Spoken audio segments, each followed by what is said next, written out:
Assalamualaikum warahmatullahi wabarakatuh. Selamat pagi teman-teman semuanya. Salam sejahtera, semoga kita semua sehat selalu. Setelah di awal kita suguhkan video bertemakan pendidikan yang katanya membebaskan,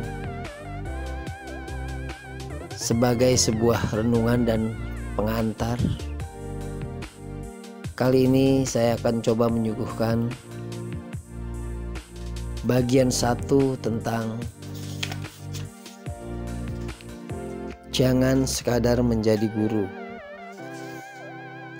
Memaknai sebagai sebuah panggilan profesi.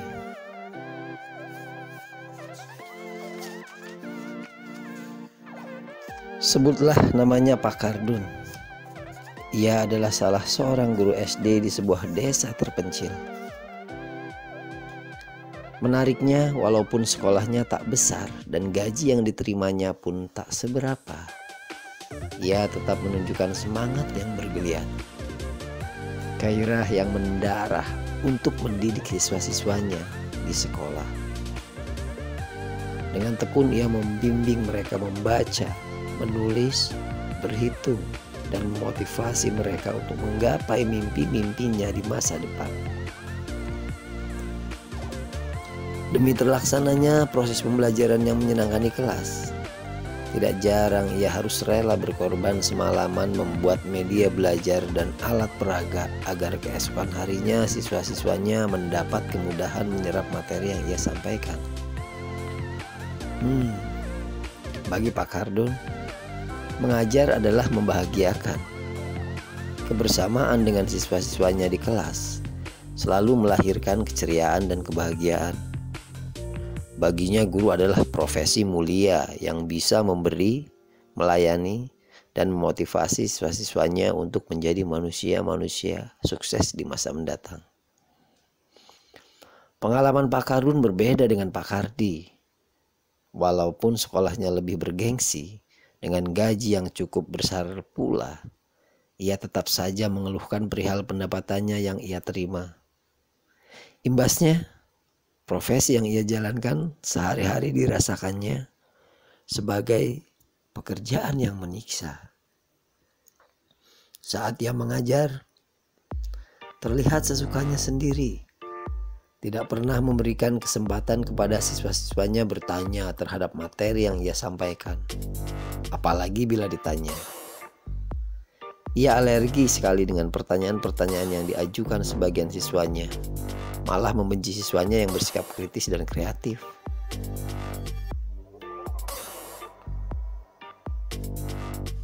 Makanya tidak heran hubungannya dengan anak-anak di sekolah tidak akrab dan tidak harmonis. Baginya profesi yang dijalaninya sekarang tidak lain dan tidak bukan hanyalah sebuah keterpaksaan semata. Pikirnya daripada tidak bisa menafkahi anak istri di rumah, mending jadi guru yang tiap bulan dapat gaji. Batinnya sering menggerutu. Karena itulah ia tidak pernah merasakan kebahagiaan dengan profesinya sebagai guru. Pertanyaannya, apa yang membedakan kedua profil guru tersebut? Jelas sangat tampak perbedaan penghayatan mereka terhadap tugas mereka sebagai guru. Pak Kardun merasa senang dan bahagia menjadi guru dan menjalankan tugas itu dengan penuh dedikasi. Ia rela berkorban untuk kepentingan siswa-siswanya walau harus berkorban waktu, tenaga, dan materi. Sedangkan Pak Kardi lebih merasakan tugas guru sebagai paksaan yang tidak membahagiakan. Pak Kardun menghayati tugas guru sebagai panggilan hidup, sedangkan Pak Kardi tidak menghayatinya sebagai panggilan hidup, melainkan sebagai panggilan perut yang penuh keterpaksaan.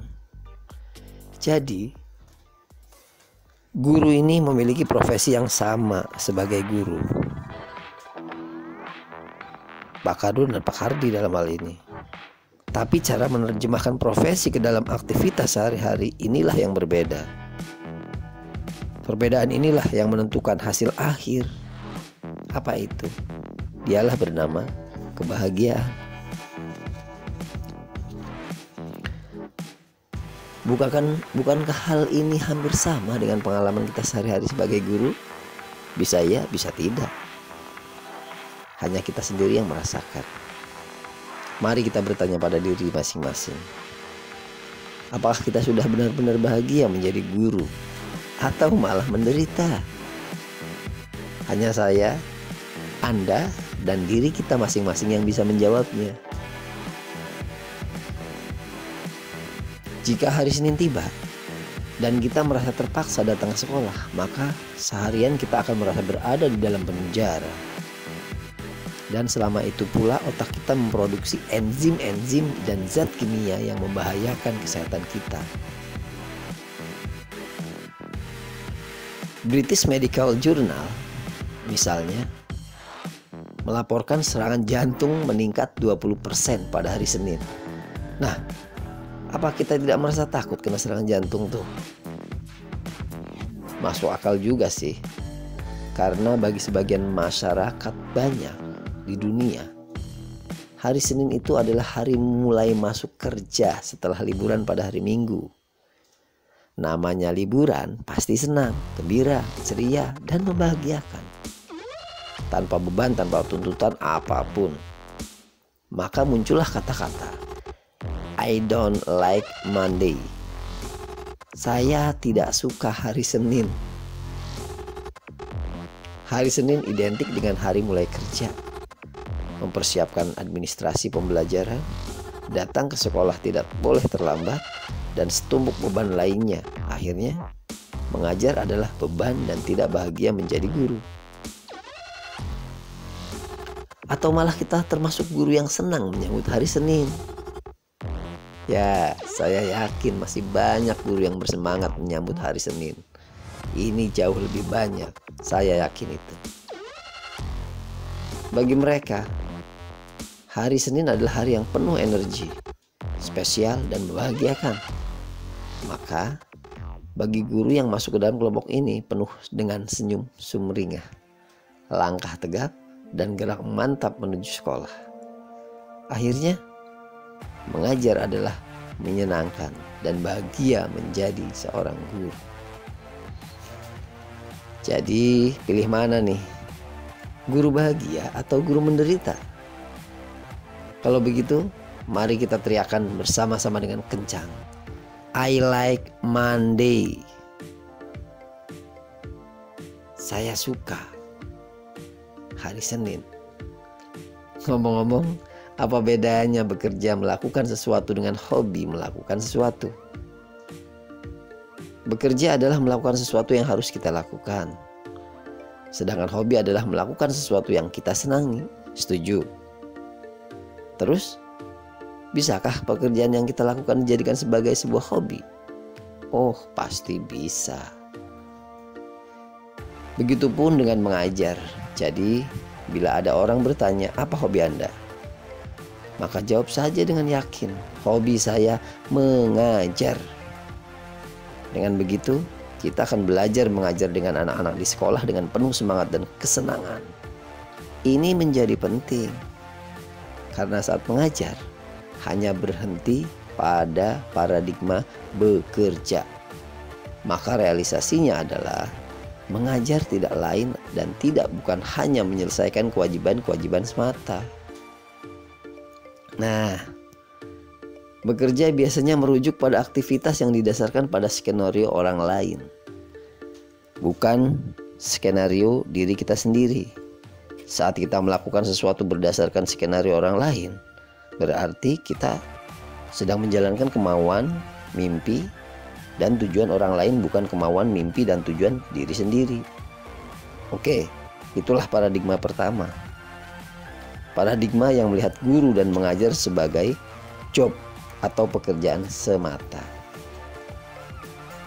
Dengan demikian, persiapan administrasi pembelajaran yang kita lakukan, proses pembelajaran yang kita laksanakan, dan segala aktivitas pembelajaran di sekolah yang kita lakoni hanya untuk memuaskan kepala sekolah, ketua yayasan, atau kepuasan syahwat pemerintah semata.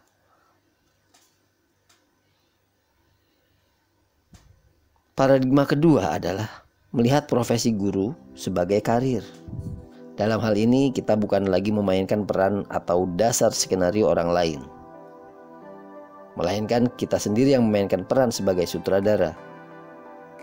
Artinya, kita punya rencana besar.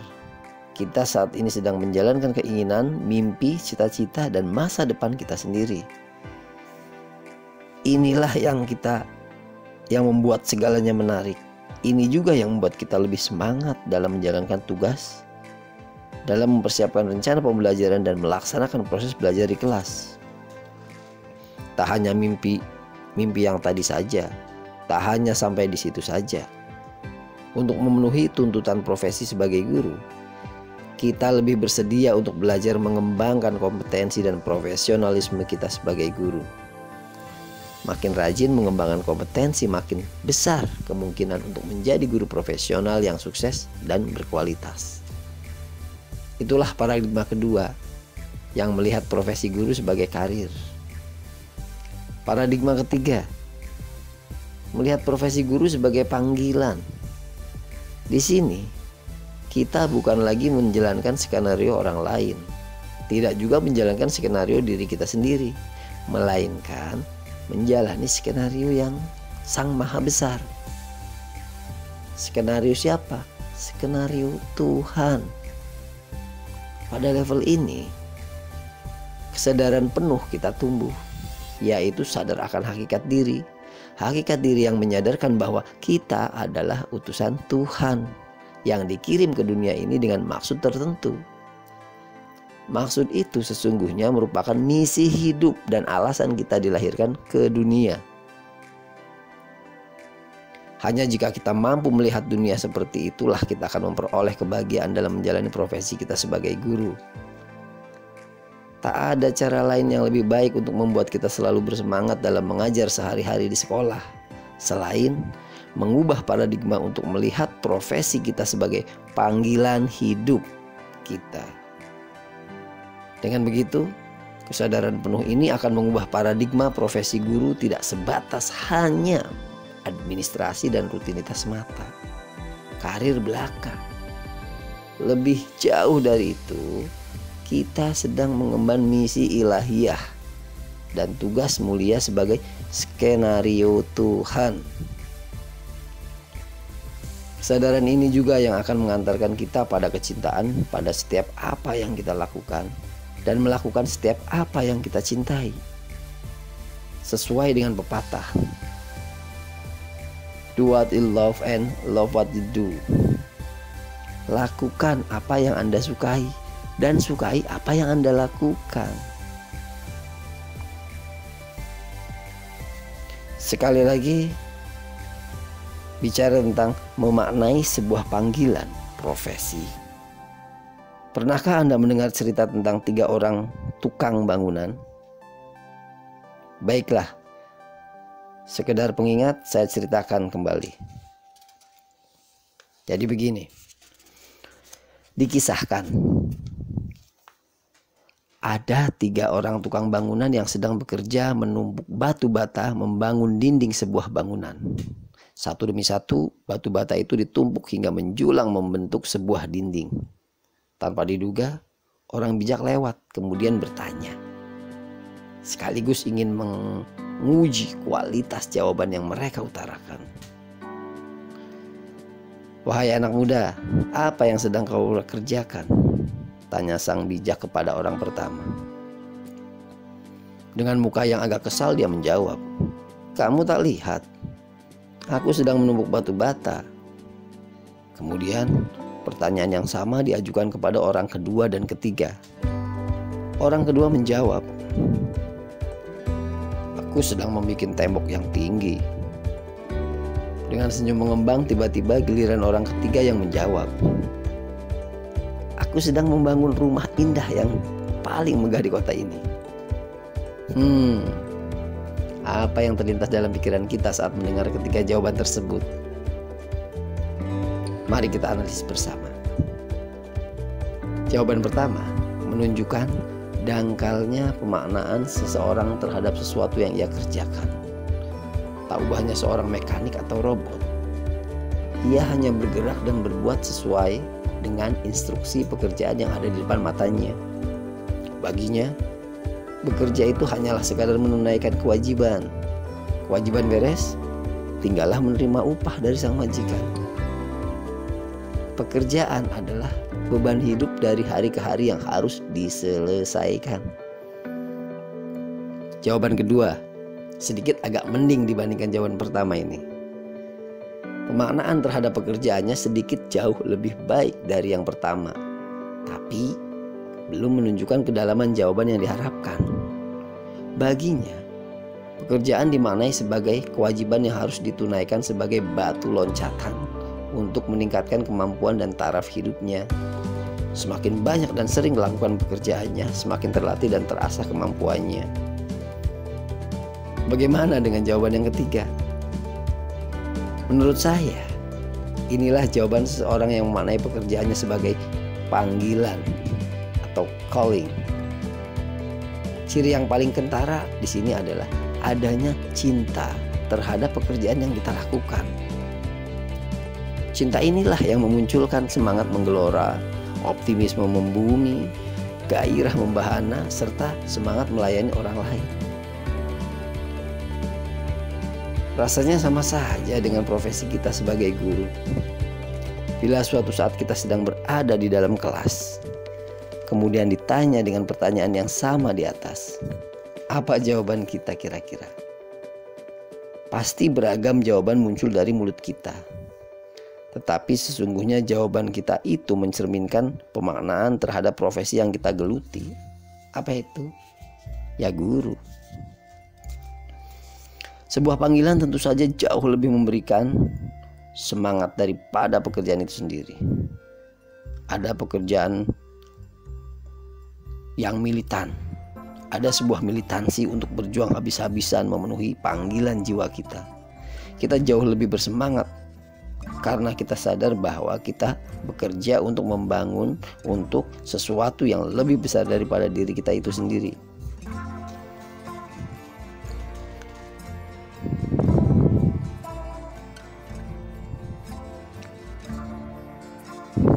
Ada beberapa hal yang harus diperhatikan. Pertama, masalah terpenting saat kita mengajar di sekolah adalah masalah semangat, bukan masalah taktik dan strategi. Kedua, tantangan terbesar setiap kepemimpinan sekolah adalah bagaimana menggelorakan semangat dalam dirinya dan dalam diri setiap guru, setiap saat, setiap waktu. Tujuan menjadi guru bukanlah mencari uang, melainkan melayani anak-anak didik. Uang akan datang dengan sendirinya sebagai sebuah konsekuensi. Pepatah mengatakan, jika Anda bekerja hanya karena mencari uang, maka Anda akan berusaha melakukan pelayanan terbaik. Tapi jika Anda berusaha melakukan yang terbaik, uang akan melayani Anda. 4. Kita diutus Tuhan ke dunia ini karena maksud tertentu. Tugas kita adalah menemukan apa maksud Tuhan itu dan mewujudkannya dalam pekerjaan kita. Ini berarti menjadi guru adalah amanah. Amanah siapa? Amanah Tuhan yang harus kita pelihara dengan penuh tanggung jawab. Misi ilahiyah, visi mulia akan selalu bersemayam dalam profesi guru. 5. Panggilan jiwa menjadi guru bukan mencari kesuksesan, melainkan kebahagiaan. Kebahagiaan hanya bisa dicapai jika kita bisa menemukan makna profesi guru yang kita jalani. Menjalani profesi guru sebagai panggilan selalu mensyaratkan kebahagiaan lebih dahulu daripada kesuksesan. Jika kita mengajar dengan penuh kegembiraan dan kebahagiaan, otak akan terbuka, pikiran akan berkembang, dan akan mudah mendapatkan kesuksesan yang kita inginkan. 6. Kita hanya bisa menemukan makna dalam menjalani profesi kita jika dilaksanakan dengan semangat melayani orang lain. Karena dengan semangat melayani orang lain, kita akan merasa penting, berguna, bermanfaat. Bukankah Rasul Shallallahu Alaihi Wasallam juga berwasiat bahwa manusia yang paling baik adalah manusia yang paling bermanfaat bagi manusia lainnya? 7. Ada 3 cara melihat profesi kita sebagai guru. Pertama, sebagai pekerjaan semata. atau sebagai job semata. Yang kedua, sebagai karir. Dan yang ketiga, sebagai panggilan atau calling. Kita hanya bisa berbahagia apabila kita melihat profesi guru sebagai panggilan.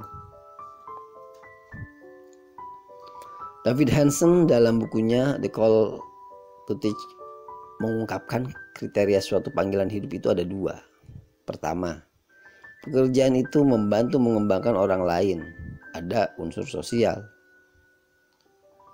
Dan yang kedua, pekerjaan itu juga mengembangkan dan memenuhi diri kita sendiri. Dalam tugasnya sebagai guru, sangat jelas bahwa mereka melakukan suatu pekerjaan yang berguna bagi perkembangan dan masa depan anak-anak bangsa, lingkungan sekolah, dan bahkan masyarakat di mana mereka hidup. Sebagai tugas panggilan hidup, pertama-tama mereka akan berpikir tentang anak didik mereka. Bagaimana mereka dapat mengerti, berkembang, dan terampil. Mereka akan bangga dan bahagia bila anaknya dididik sukses. Bila anak didiknya itu sukses semua. Dan akan sabar membantu dan membimbing anak didiknya yang kurang kemampuan dalam belajar. Cukup jelas bahwa seorang guru yang menghayati tugasnya sebagai panggilan hidup bukan pertama-tama mencari nafkah atau uang, tetapi bagaimana dapat membantu anak didik berkembang maju menguasai ilmu, pengetahuan, dan keterampilan. Bagi mereka uang bukan tujuan utama, melainkan hasil dari kerja kerasnya karena panggilan guru. Memang bukan untuk menjadi kaya dalam hal uang.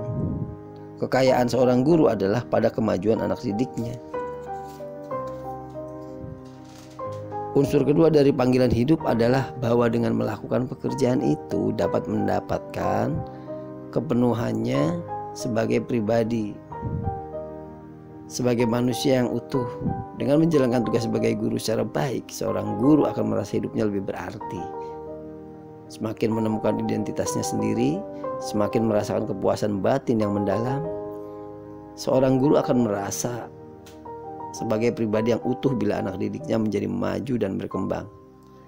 Maka tak mengherankan bila ada seorang guru yang meskipun harus membantu anak yang badung, nakal, ia gembira dan puas jika akhirnya anak itu berubah menjadi baik dan bersemangat di sekolah. Dengan demikian, menjadi guru adalah sebuah pilihan, bukan profesi jalan pintas yang penuh keterpaksaan. Karena guru kental dengan panggilan hidup, bukan panggilan perut. Jika menjalani tugas sebagai guru karena dorongan perut, maka ia dapat memenuhi kepuasan bagi perutnya, tapi tidak kepuasan batin yang mendalam. Jika menjalani tugas-tugas sebagai guru karena panggilan hidup, ia akan menjalaninya dengan penuh bangga, dedikasi tinggi, kekuatan komitmen yang membara, karena uang adalah hasil dari kerja, bukan tujuan utama. Dalam menghayati panggilannya sebagai seorang guru, ia dapat berperan sebagai pertama, bertindak sebagai seorang arsitek. Apa maksudnya? Untuk jadi seorang arsitek dibutuhkan pengetahuan, keahlian, dan kebiasaan merancang dan mendesain. Mendesain apa? Mendesain kerangka dasar hingga akhirnya menjadi gedung berkualitas tinggi. Namun arsitek cerdas akan memikirkan lebih jauh dari itu. Ia akan memikirkan bagaimana mampu memberikan pelayanan yang baik, kualitas gedung yang bertahan lama, hingga setiap orang bisa menikmati hasil desainnya itu. Begitupun yang diharapkan dari seorang guru. Keahlian yang dimiliki guru tidak hanya ahli dalam mendesain rencana pembelajaran itu sendiri, pandai dalam menyusun silabus, dan mahir dalam membuat format-format yang sifatnya administratif. Jauh dari itu, seorang guru diharapkan mampu memberikan pelayanan yang baik kepada setiap siswa di sekolah, memperhatikan perkembangan dan kemajuan, mencintai dan membimbing siswa untuk menuju masa depannya yang gemilang. Yang kedua, bertindak sebagai seorang dokter. Layaknya dokter yang dapat mendiagnosa berbagai macam penyakit pasien, baik itu penyakit ringan ataupun berat, dan menyembuhkannya, guru pun demikian. Puluhan siswa di kelas menantang seorang guru untuk dapat mendiagnosis berbagai macam potensi kecerdasan siswa yang beragam. Tak hanya siswa yang punya kelebihan tertentu saja yang harus dikembangkan, namun juga siswa-siswa yang dinilai mempunyai kelemahan-kelemahan tertentu. Jadi tidak ada perlakuan yang istimewa yang membedakan antara siswa yang satu dengan siswa yang lain. Seorang guru bertanggung jawab untuk mengenali, memahami, mengembangkan, dan membimbing setiap siswa sesuai dengan kecerdasannya masing-masing. Ketiga, bertindak sebagai seorang seniman. Seorang seniman senantiasa mengembangkan imajinasinya indah menjadi sebuah karya. Imajinasi ini muncul karena kepekaannya terhadap perubahan situasi dan kondisi. Imajinasi tinggi yang dipadukan dengan keahlian mengukur, merancang, dan mendesain itu, maka lahirlah sebuah karya yang bisa dinikmati oleh orang banyak. Tugas guru pun tak lepas dari hal seperti itu. Seorang guru diharapkan mampu mengembangkan imajinasi berpikirnya dengan terus-menerus melihat perkembangan situasi dan kondisi yang cepat berubah. Kepekaan inilah yang dapat melahirkan guru-guru kreatif, mampu menciptakan perubahan, menghadirkan sesuatu yang baru, dan kehari-harinya selalu menuju perbaikan.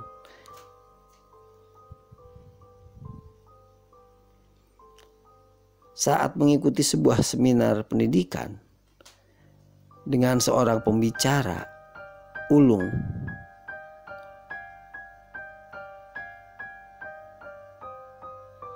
pembicara tersebut mengungkapkan bahwa menjadi guru adalah sebuah pilihan yang jenius dan amanah. Beliau juga mengatakan bahwa menjadi guru adalah pilihan yang berani. Menjadi guru harus berani pula menjalani segala konsekuensinya. Apabila menjalaninya dengan konsisten, jalan ke surga akan menunggu. Jika tidak, bahaya mendatang. Menurutnya, modal utama jadi guru adalah nurani, bukan akademiknya.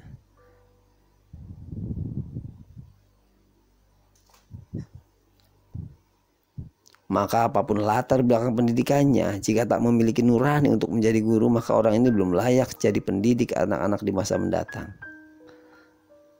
Sebaliknya, apapun latar belakang pendidikannya, jika nuraninya muncul, maka ia layak dan berhak jadi guru. Dengan demikian, menjadi guru adalah panggilan nurani, panggilan jiwa. Saat guru melaksanakan tugas dan kewajibannya berdasarkan panggilan nurani, maka ia akan mendidik dengan hati yang siap memancarkan antusiasme positif, menularkan semangat belajar, menjunjung tinggi nilai-nilai kemanusiaan siswa, dan menghiraukan panggilan-panggilan yang lain, entah itu panggilan perut, ekonomi, atau bahkan karena tak ingin disebut sebagai pengangguran.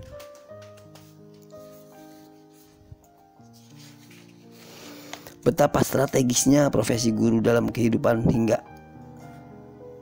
jika seorang dokter salah mendiagnosis sebuah penyakit dan memberi obat yang salah, maka hanya satu nyawa yang melayang. Namun, jika seorang guru salah mengajar dan mendidik tanpa nurani, maka bukan hanya satu orang yang terbunuh, namun ribuan generasi akan melayang potensinya. Dan kesalahan ini tidak bisa ditebus dengan material karena usia yang telah terpakai tak dapat dikembalikan. Maka guru adalah profesi yang terhormat. Ya, sangat terhormat.